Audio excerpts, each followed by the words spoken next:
Сәлеметсіздер ме? Сандық сипаттамалар пәні бойынша үгісі үшті талдауды бастаймыз. Бірінші сұрақ. АОЦ бұрышы шамамен 50 градустен шамалас. ДОП бұрышы 40 градус. Сондықтан А қатары көбірек. Екінші. Элементтер санын анықтаңыз. Цифрлар жиыны мұнда 4, 5, 8. Ал мына жерде 7, 5, 2. Екеуі үшеуден сондықтан тең. Шаршының ауданы мен кубтың бір жағының ауданын табу үшін қабырғасын квадраттау керек. Екеуі де бұрыс бөлшек болғандықтан, қайсысы үлкен, соның квадраты көбірек болады. Төртінші. Ең үлкен 5 таңбалы жайсан. Ең үлкен 5 таңбалы сан ол 99,999-ға қол құрамасан. Ал жайсан одан міндетті түрде кіші болады. Сондықтан Б қатары көбірек. Бесінші. 110-ның 275%-ын табу үшін оны 275-ке көбейтіп 100-ге бөлу керек. 120-ның 250%-ын табу үшін 250-ге көбейтіп 100-ге бөлу керек. Жауап А қатары көбірек болады. Алтыншы. Мұнда да 3 рет 3 бар, мұнда да 3 рет 3 бар. Сондықтан тек қана 4 пен 10-ды ғана салыстырамыз. А қатары көбірек. Жетінші. Фигураның қабырғаларының саны. Мұнда 6, мұнда 5. А қатары көбірек. Сегізінші. Нәтиже 0 болу үшін азайғыш пен азайтқыш тең болу керек. Тоғызыншы. А қатарында 18 алымында бөлімі 21. Б қатарында 32 мен 30. Қысқартқан кезде Б қатары көбірек болады. 10-шы. 500 монеттің 20% 100 монета, 400 монеттің 5-тен бірі 80. 100 көбірек. А қатары көбірек. 11-шы. А мен С жиындарының қиылысуында 3 элемент жатыр. А мен Б жиындарының қиылысуында да 3 элемент жатыр. Жауап С. Тақ сандар санын салыстырыңыз. Мұнда тақ сандар 4, Б қатарында 3. А қатары көбірек. 13-ші. Б секторының бұрышы 160, А секторыны 125. Б қатары көбірек. 14-ші. Тауар бағасы 950 теңге. 150 теңгеге қымбаттаса, ол 1100 теңге болған. Ал 20%-ға қымбаттаса, 120%-ға көбейтіп, 100%-ға бөлеміз. Жауап 1140 теңге. Б қатары көбірек. 15-ші. 150 минутта 2 сағат 30 минут бар. 120 секунд 2 минутты береді, ол 32 минутқа айналады. Б қатарында да 2 сағат 32 минут. Жауап С. 1 сағаттың 3-тен 1 бөлігі 20 минут, 60 минуттың 25%-ы 15 минут. Жауап А қатары көбірек. 17-ші. А мен Б-ның бірігуін табу керек. 8 элемент бар болса, оның 7-еуі қиылысып тұрса, мұнда 1 бар. 15 элемент болса, оның 7-еуі қиылысып тұрса, мұнда 8 бар. Жалпы бірігуі 16. 18-дің 9-ы болса, мұнда 9, 14-дің 9-ы қиылысып тұрса, мұнда 5. Жалпы 23 элемент бар. Б қатары көбірек. 18-ші. Н-ның орнына А қатарынан 6 элементті де қоюға болады. Ал Б қатарында Н-ның орнына 1-ді қоя алмаймыз. Себебі 1 0-ге бөлінбейді. Сондықтан 5 элементті қоя аламыз. Мұнда 5, мұнда 6. А қатары көбірек. 19-ші. Теңдеулердің шешімдерін салыстырыңыз. Екі жауапта да X-дің мәні 0,63-ге тең. Жауап С. Тізбекте тек натурал санның ең үлкен ортақ бөлімі 1-ге тең, екі жай санның ең үлкен ортақ бөлімі де 1-ге тең. Жауап С. 21. ДБЕ бұрышын табу үшін 56 мен 46-ны 180-нен азайту керек. Ол 78 градусқа тең. ДБА бұрышы 56 градус. Сонда А жауабы көбірек. 22-ші. Бүтін бөліктерін салыстыра саламыз, А қатары көбірек. 23 бөліндінің мәнінде мұнда 9 бүтін, мұнда 10 бүтін. Сондықтан Б қатары көбірек. 24-ші. Тізбекті жалғастыру үшін сандық қатардың заңдылығын табу керек. Азайтамыз 4-ті, қосамыз 6-ны, азайтамыз 3-ті, қосамыз 5-ті, азайтамыз 2-ні, қосамыз 4-ті. Келесіде азайтындыда 1 болады, ал қосындыда 3 болады. А-ның мәні 12, Б-ның мәні 15. Жауап Б қатары көбірек. 25-ші. Параллелепипедтің жазбасының ауданын табу үшін мына жер 8-ге тең. 8-ді 4 рет алып, 12-ге көбейту керек. Және 8 пен 5-ті көбейтіп, оны 2 рет алу керек. Себебі мұнда 2 рет көрсетілген. Ал мына жерде мына жер мен мына жер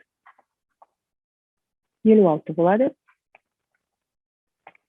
Ал 16-ны 7-ге көбейтіп, 7-ні 4 рет аламыз. Ол бізде 28-ді көбейтілген 18-ге деген. Ал мына жерде 8 көбейтілген 58. Жауап Б қатары көбірек. 26-шы. 0,4 дұрыс бөлшек болғандықтан, оның дәрежесі қаншалықты аз болған сайын, соншалықты көп болады. Жауап Б қатары көбірек. 27-шы. А саны 3%-ға өсті. Оны 103-ге көбейтіп, 100%-ға бөлу керек. Сонда 1,3 көбейтілген А шығады. Б қатары да сондай, сондықтан жауап С. 28-шы.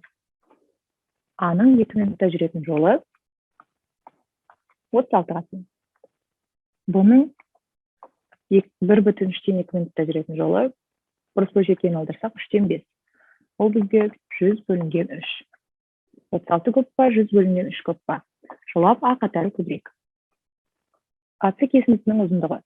Егер үшбұрыштың периметрі 60 см болса. А қатарында 60-тан азайтып тастау керек 36-да 8-ді. Б қатарында 60-тан азайтып тастау керек 39-ді. Жауап А қатары көбірек болады. 30-шы. Бисектриса болғандықтан 43 пен 43 градус тең болады. Жауап С. 31-шы. 20-ны және 16-ны натурал сандарға бөлгеніміз тең болу керек. Ол 5 пен 4 болуы мүмкін. Ол 10 мен 8 болуы мүмкін. Барлық жағдайда А көбірек. Сондықтан жауап А қатары. 32-шы. 8-ден 1-ді көбейтемін 60 минутқа. Сонда 4 сағат және 15 бөлінген 2 минут шығады. Ал 4 сағат 15 минут. Сондықтан Б қатары көбірек. 33-шы. 0,199.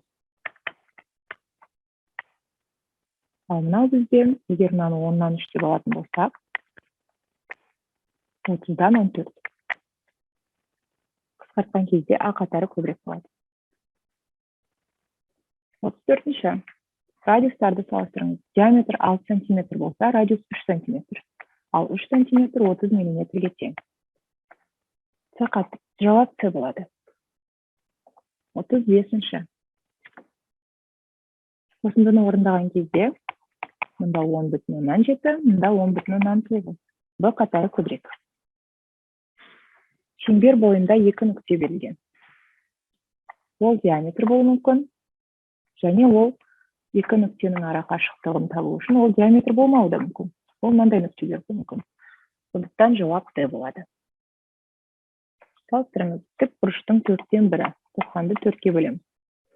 Ал 20 градус одан міндетті түрде кіші болады. 38. 60 мың, 68 мың және 8. Ал мына жер 60 мың, 800. Сондықтан А қатары көбірек. 39-шы.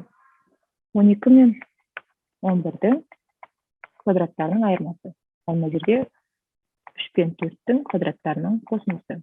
Жауап 23, 25. Б қатары көбірек. Кірпіштің қабырғаларының өлшемдері берілген. Мына жер 2А болса, ұзындығы 4А болады. Ал мына жер А және 2А, ол да 4А болады. Жауап С. 41-шы. 2 сүйір бұрыштың қосындысы. Ол сүйір бұрыштар 60-та 60 градус, 30-да 30 болуы мүмкін. Ал доғал бұрыш 90 мен 180-нің аралығында жатады. Анықтау мүмкін емес. Сондықтан жауап Д. Тіктөрт бұрыштың ұзындығы 40 см, ал ені 20. Периметрін табыңыз, егер ұзындығы 10%-ға ұзарса. 40-10%-ға ұзарса 44 болады. Көбейтілген 2 екеуінде де бар, сондықтан көбейтпей қойсақ болады. Ал ені 20%-ға ұзарса, ол 24-ке айналады. Ұзындыққа 24-ті қоссақ, және 2-ке көбейтпей қойсақ болады, сонда жауап екеуінде де 64. Тең, сондықтан С. Бірінші сектордың градустық өлшемі 100. Мысалы осындай. Екінші секторымыз 260 сонда. Сондықтан Б қатары көбірек. 44. Бүтін санға дөңгелектеп. Мынаның бүтіні 13, мынаның бүтіні 14. Жауап 27. 12 мен 15. Мұнда да жауап 27. Жауап С. Жиындардың бірігуіндегі элементтер саны. А қатарында 8, Б қатарында 10. Б қатары көбірек. 46. Ішкі жиындарды табудың формуласы 2-нің n дәрежесі. n ол элементтердің саны. 2-нің 4 дәрежесі 16, 2-нің 3 дәрежесі 8. А қатары көбірек. 47. Әртүрлі жай бөлгіштер саны. Жай бөлгіштерге 2, 3, 7, 11 жатады. Мұнда 2, 3, 7, 13 жатады. Сондықтан жауап С. 48. Қорытпаның құрамындағы 240 килограмм темір. Бізге оның массасын табу керек. Салмағын табу үшін мына формуланы пайдаланамыз. Масса ол бізде 240, пайыз ол 45. Мәйетесі солай. 240 және 40. Бөлшектерді салыстыру ережесі бойынша В қатары көбірек. 49. А мен Б-ның бөліндісі, А мен Б-ның көбейтіндісі. Бұл А-лар натурал сандар болса, жауап Б болар еді. Бірақ ол бүтін емес сандар, рационал сандар болуы мүмкін, сондықтан біз анықтауымыз мүмкін емес. Жауап Д. Жылдамдықтарды салыстыру. 15 км сағатты метр секундқа айналдыру үшін 1000-ға көбейтіп 3600-ге бөлем. Ол менде болады 25 бөлінген 6 метр секунд. 15 көпте, 25 бөлінген 6 көпте. 15 метр секунд көбірек. 51. СДБ бұрышы 130. Онда 140. Б қатары көбірек. Бір жұмысты А сағатта бітірсе, уақытын анықтаңыз. Жылдамдық қаншалықты артқан сайын уақыт кемейді. Жылдамдық кеміген сайын уақыт артады. Қайсының уақыты көбірек? Б қатарында көбірек. 53. Өлшемі 90 градус болатын бұрыштардың саны. А қатарында ондай бұрыштар көп. Барлық 90 градустық бұрыштарды санап шығамыз. Б қатарында міндетті түрде азырақ болады. 54. Оның 5 дәрежесінен 17. Ол 100.000-нан 17. Бүтін бөліктерін салыстырмай қойсақ болады. Ана жерде миллионнан 17. Сондықтан А қатары көбірек. 55. 77 мен 99-ды 11-ге бөлсек, 9-дан 7. Мына екеуін 11-ге бөлсек, 11-ден 9. Ортақ бөлімге алымдарын келтірген ыңғайлы. 63 пен 63.